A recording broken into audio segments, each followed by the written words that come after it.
Assalamu alaikum dear students. Today we will discuss about the electron transport chain. But before discussing it in detail, let me tell you about the overall respiratory process in short. Respiration का जो process है cellular respiration cell के अंदर होता है. इसमें 4 main steps involved हैं. First one is the glycolysis, splitting of glucose और इसका end product होगा pyruvate. ठीक है, with the release of 2 ATP molecules. Next stage है formation of acetyl coenzyme A, क्योंकि पायरुवेट डायरेक्टली एंटर नहीं कर सकता इनटू द क्रेब्स साइकिल और सिट्रिक एसिड साइकिल. जो फॉर्मेशन होती है एसिटाइल कोएंजाइम ए वो माइटोकॉन्ड्रिया के अंदर हो रही है अब, और जो ग्लाइकोलिसिस का प्रोसेस है वो साइटोसोल में हो रहा है, साइटोप्लाज्म में. जब एसिटाइल कोएंजाइम ए की फॉर्मेशन होती है 2 कार्बन मॉलिक्यूल है ये, it gets enter into the Krebs cycle और सिट्रिक एसिड साइकिल. इसको ट्राई कार्बोक्सिलिक एसिड साइकिल भी कहते हैं. और ये माइटोकॉन्ड्रिया के अंदर ये प्रोसेस होता है जिसमें हमारे पास 2 एटीपी मॉलिक्यूल्स प्रोड्यूस होते हैं. फिर नेक्स्ट स्टेप में क्या है, सिट्रिक एसिड साइकिल से रिड्यूस्ड कोएंजाइम्स की फॉर्मेशन होती है, that is NADH and FADH2. और ये मॉलिक्यूल्स फिर फर्दर इलेक्ट्रॉन्स जो हैं वो डिलीवर करते हैं इलेक्ट्रॉन ट्रांसपोर्ट चेन में. ठीक है, और ये जो इलेक्ट्रॉन ट्रांसपोर्ट चेन और केमियोस्मोसिस का प्रोसेस है ये हमारे पास माइटोकॉन्ड्रिया के इनर मेम्ब्रेन में हो रहा है. और इसका जो नेट गेन है हमारे पास ATP molecules during electron transport chain 32 ATP molecules जो हैं वो बन रही हैं. सो ओवरऑल हमारे पास जो सेलुलर रिस्पायरेशन है that takes place in the presence of oxygen, aerobic respiration जिसको कहती हैं. टोटल हमारे पास नेट गेन जो ATP मॉलिक्यूल्स का है वो 36 ATP मॉलिक्यूल्स हैं. ये आपके पास नीचे एक ओवरऑल केमिकल रिएक्शन गिवन है. ग्लूकोज की जब ब्रेकिंग डाउन होगी इन the presence of oxygen water molecule, तो आपके पास जो प्रोडक्ट फॉर्मेशन है कार्बन डाइऑक्साइड है, वाटर मॉलिक्यूल्स हैं और एनर्जी है. और किस फॉर्म में एनर्जी की फॉर्मेशन हो रही है, ATP की फॉर्म में. Now what is electron transport chain? After Krebs cycle or the citric acid cycle, most of the energy of glucose is in the form of NADH and FADH2. Energy हमारे पास जो है वो NADH या FADH2 की form में store हो जाती है. These two molecules they enter into the electron transport chain. अब जो electron transport chain के अंदर एंटर होंगे वो ये दो molecules जो reduced coenzymes हैं ये दोनों एंटर हो जाएंगे into the electron transport chain. इस चेन में अब होता क्या है, in this chain the reduced NADH and FADH2 they are oxidised. यहाँ पर ये दोनों रिड्यूस्ड फॉर्म है, लेकिन चेन के अंदर ये दोनों ऑक्सीडाइज हो जाएंगे. ऑक्सीडाइज का क्या मतलब है कि अपने इलेक्ट्रॉन्स और हाइड्रोजन आइंस जो हैं वो रिलीज़ कर देंगे, लूज़ कर देंगे. इलेक्ट्रॉन्स जो लूज़ करेंगे ये दोनों molecules, they are then passed along a series of oxidation reduction reaction to the final acceptor that is molecular oxygen.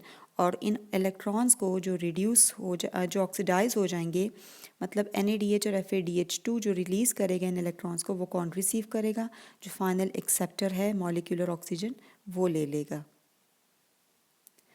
अब कंपोनेंट्स जो हमारे पास इलेक्ट्रॉन ट्रांसपोर्ट चेन के वो कौन कौन से हैं, इसको आपने नोट डाउन करना है. These are very important from the short question point of view. इसके अलावा MCQs में भी आपसे पूछ सकते हैं.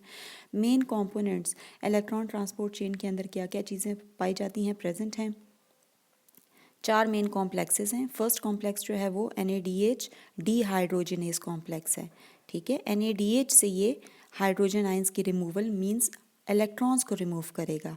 डीहाइड्रोजनेस का मतलब यही है कि रिमूवल ऑफ हाइड्रोजन आइंस. तो जब हाइड्रोजन आइंस रिमूव होंगे साथ ही इलेक्ट्रॉन्स की भी रिमूवल होगी, दे विल बिकम ऑक्सीडाइज. इसके अलावा जो सेकंड कॉम्प्लेक्स है वो है FADH और FADH2 dehydrogenase complex 2. Next coenzyme Q और यूबिक्विनोन भी होता है ये. These are the electron carriers. ये मोबाइल आपके पास इलेक्ट्रॉन कैरियर्स आ जाते हैं. Coenzyme Q and cytochrome C, these two are the mobile electron carriers. Move करते हैं इलेक्ट्रॉन्स को, कैरी करके एक कॉम्प्लेक्स से दूसरे कॉम्प्लेक्स तक लेके जाते हैं. थर्ड कॉम्प्लेक्स जो है that is cytochrome reductase complex 3 and the fourth complex is cytochrome oxidase complex 4.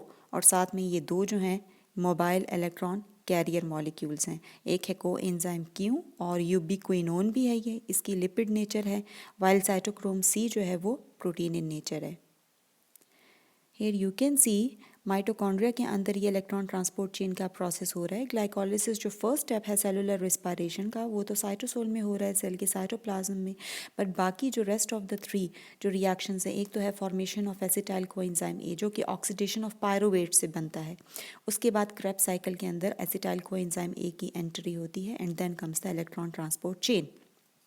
So this is the mitochondrial structure. ये इसका आउटर मेम्ब्रेन है माइटोकॉन्ड्रिया के, this is the inner membrane जो इन फोल्डिंग्स बना रहा है, या इनको हम लोग क्रिस्टे भी कहते हैं। और ये इनर माइटोकॉन्ड्रियल मैट्रिक्स है।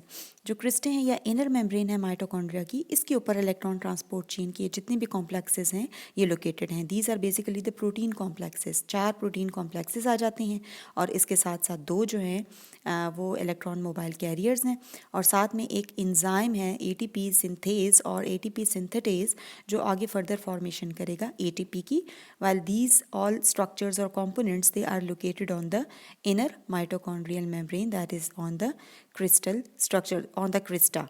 और ये वाला जो एरिया है this is the inter mitochondrial membrane. ठीक है, ये हमारे पास बिल्कुल ही माइटोकॉन्ड्रियल मैट्रिक्स है, while this one is the inner mitochondrial membrane.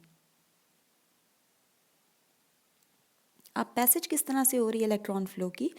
NADH it is first oxidised when it reacts with the first complex, और फर्स्ट कॉम्प्लेक्स क्या है? NADH dehydrogenase complex.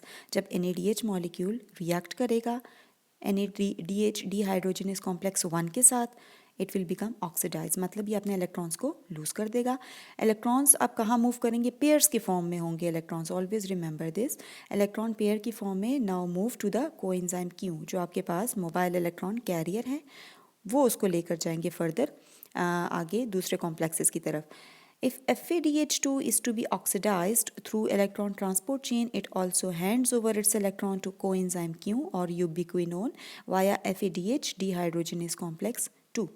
क्योंकि हमारे पास क्रेब्स साइकिल से ये 2 मॉलिक्यूल्स एंटर हो रहे हैं, रिड्यूस्ड जो इलेक्ट्रॉन कैरियर्स हैं, इन दोनों की जब ऑक्सीडेशन होगी तब दोनों ऑक्सीडाइज करेंगे तो अपने पेयर ऑफ इलेक्ट्रॉन्स को हैंड ओवर करेंगे टू कोएंजाइम Q और यूबिक्विनोन। ये आपके पास सीक्वेंस है इलेक्ट्रॉन कैरियर्स की इन रिस्पायरेटरी इलेक्ट्रॉन ट्रांसपोर्ट चेन में। यहाँ पर आपके पास ये आपके पास कॉम्प्लेक्स 1 है, ठीक है, NADH डिहाइड्रोजनेस कॉम्प्लेक्स 1। NADH जब ऑक्सीडाइज होगा कन्वर्ट हो जाएगा NAD में, अपने 2 इलेक्ट्रॉन्स, मतलब a pair of electrons, pair के अंदर 2 इलेक्ट्रॉन्स आ जाते हैं, वो दे देगा, तो वो फर्दर मूव करेंगे towards this electron mobile electron carrier की तरफ, दैट इज कोएंजाइम Q और यूबिक्विनोन, ये इसको ले लेगा। और सेकंड बात क्या की, अगर FADH2 जो आपके पास रिड्यूस्ड एंजाइम है, कोएंजाइम है, अगर उसकी वो ऑक्सीडाइज होगा अपने इलेक्ट्रॉन्स को दे देगा अगेन कोएंजाइम Q को, ठीक है, और इसकी नेचर क्या है? लिपिड इन नेचर है। फिर आगे इलेक्ट्रॉन्स फर्दर मूव कर रही हैं, ठीक है। इस इलेक्ट्रॉन ट्रांसपोर्ट चेन का मतलब ही यही है कि इलेक्ट्रॉन जो है एक कॉम्प्लेक्स से दूसरे कॉम्प्लेक्स में ट्रांसपोर्ट कर रही हैं, ट्रैवल कर रही हैं। अब नेक्स्ट आपके पास यहाँ पर क्या आ जाता है, ये जो इसको इसके साथ कौन कंबाइन कर रहा है? FADH2 के साथ कौन सा कॉम्प्लेक्स? FADH2 और FADH डिहाइड्रोजनेस कॉम्प्लेक्स 2, इसके दोनों इलेक्ट्रॉन्स फर्दर ये भी आ जाएंगे कोएंजाइम Q में। फिर फर्दर क्या है, नेक्स्ट स्टेप क्या है? फ्लोइंग इलेक्ट्रॉन्स जो हैं कहाँ से? ये कोएंजाइम Q से they are now transfer to cytochrome reductase complex 3, ठीक है। नेक्स्ट कॉम्प्लेक्स जो 3 है साइटोक्रोम रिडक्टेज कॉम्प्लेक्स, यहाँ पर इलेक्ट्रॉन्स आ जाएंगे। फिर यहाँ पर इलेक्ट्रॉन्स जो हैं क्या हो जाएंगे? It will hand over its electron to cytochrome C, ठीक है। जो इलेक्ट्रॉन्स यहाँ पर आए थे यहाँ से कोएंजाइम Q की तरफ से कॉम्प्लेक्स 3 की तरफ, वो फर्दर इसको हैंड ओवर कर देगा towards another mobile electron carrier that is cytochrome C, और इसकी नेचर जो है वो प्रोटीन की है। अब लाइक कोएंजाइम साइटोक्रोम C, आपको पता है कि it is also mobile carrier of electrons, so cytochrome C this one it delivers the electrons to cytochrome oxidase complex 4, जो लास्ट कॉम्प्लेक्स है इसका, इलेक्ट्रॉन्स को वो डिलीवर कर देगा। नाउ फाइनली अब क्या होगा, यहाँ पर जो इलेक्ट्रॉन्स हैं they are transfer to the final acceptor molecule that is oxygen. जो इलेक्ट्रॉन्स अब कहाँ पर आ जाएंगे, यहाँ पर जो ऑक्सीजन प्रेजेंट हैं वो उसको ले लेगा, और ऑक्सीजन जो है basically it is the ultimate acceptor of electrons, ठीक है। और इलेक्ट्रॉन्स के एक्सेप्ट करने के बाद the oxygen will become reactive, ठीक है, ये रिएक्टिव हो जाएगा and each oxygen atom also picks up a pair of hydrogen ions. Aqueous solution में से हाइड्रोजन आयन के पेयर को पिकअप कर लेगा, एक्विस सोल्यूशन जो अंदर प्रेजेंट है सेल में, and will form water molecule. ठीक है, इससे पानी का मॉलिक्यूल जो है एक बन जाएगा। अब जो एनर्जी रिलीज हो रही है ड्यूरिंग द पैसेज, यहाँ पर आपको पूरा वही डिटेल में बता दिया जो पीछे एक्सप्लेन कर दिया गया है।